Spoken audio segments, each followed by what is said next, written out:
So I'm Harriet Vine, and I'm one half of the founders of Tatty Devine. Here with... My name is Rob Ryan. I am an artist, and I'm not. I'm a printmaker. That's what I always call. That's what I feel I am. I'm a printmaker. Although I paint and I cut up bits of paper and do other stuff as well. But printmaker is how I feel I am within myself.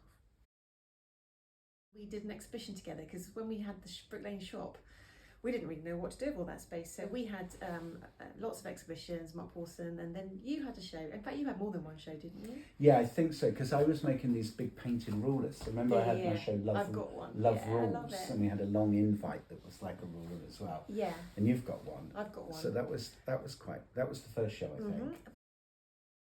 The second show you had in the shop was the first time we worked together. That's right, yeah. And you did a series of paper cut pieces of work, and we made jewellery that was inside the frame as well. That's right, yeah. So there was one of like everything that you loved in your heart, and also in the print it had everything I love in my heart, which says... Was that in a house? It was a big house, and there's a little Rosie and a little me, and there's a Rosie heart hanging off that, yes, and there's a me heart. Yeah. The pieces that we did, I love the birds. I mean, the birds are so special, aren't they? I've got the tile of this at home as well.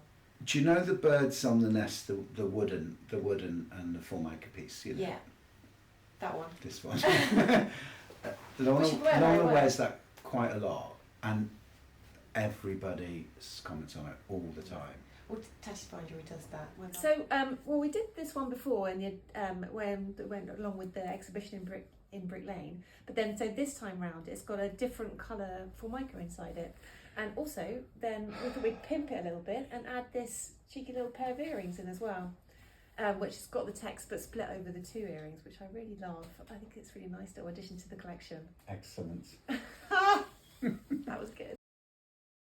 I was surprised you said yeah, because she's not one to push herself forward to be photographed. But I thought that it was such a lovely way to show the collection if Lorna was wearing it, because the pieces are so romantic and your work is so romantic, and the fact that she did it, even though she's quite shy, made me feel even more romantic about it, because it was almost like she loves you so much she would go in front of the camera for you. She's going to take one for the team. Your your love affair is kind of so fuels your work, I think. When did you meet her? We met on Foundation in Birmingham, at Birmingham Polytechnic when we were... I met Lorna on my 18th birthday, actually. Wow. So, yeah, it was then. That was a proper present. Well, that was when we spoke Real for the gift. first time. We didn't start snogging or anything like that. We just talked. On a bus? On the bus, yeah, on the way back from college. But, it's funny because, obviously I've been with Lorna a long time, and so many people sort of say, oh, you're sort of like being Rob's muse, and all this sort of stuff. And Lorna sort of goes, oh God. Do you know Lorna calls herself the anti-muse? No, I didn't. Because whatever Lorna suggests, I just do the opposite. She goes, oh yeah. Oh, I love this book. These are just all pictures of me and Lorna when we were kids. It's such a great record. What a brilliant thing to Yeah, have. so it's basically just all these pictures of us. Because we didn't have cameras in those days, we had to go into little boxes and have our pictures taken. I mean, a lot of my work is quite romantic, but I quite like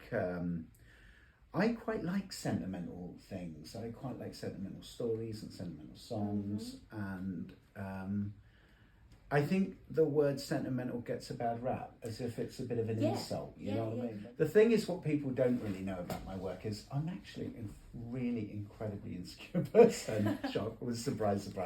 And a lot of my work is a kind of positive lifting of myself, you know. Yeah. I'm quite neurotic, and I kind of use my work as like I'm talking to myself, like I'm trying to create the thing that I want, and I'm trying to create the thing that I need as well. So when I talk about love, I talk about it in a kind of almost in a way that's like it's so hard to explain. It's to do with a very fundamental requirement to life for me. Absolutely. You know what I mean? It's Yeah. something I can't live without. It's something I constantly need to reevaluate. It's something I can't take for granted. It's something that I have to work on. You know what I mean? Yeah. So in my work, it's what people do in their life. Well, it's what people do in their lives every day, you know. Or should do in their lives. Yeah, in a relationship. Yeah, you know, absolutely, 100% agree. Yeah. I love loving love. It's great. Yeah. No, it's a great thing. So I'm just totally so happy that we're collaborating again. I love Me coming too. and hanging out here. I mean, all the cups of tea, and it's just been an added extra bonus, quite frankly. Yeah. But how's it been for you? Has it been a nice project to work Yeah, on? well, I always feel like you do all the hard work, and I just do. I do what I do. It's the really easy bit. Then you have to go off and design it and everything. So, I feel as if the workload is quite unbalanced. So I should really be making more and more tea, much more tea than I really am. But no, it's always nice. It's great to work with you, and yeah, the best people. You're the best to work with. Really good. Just right back at you. Oh, thank you.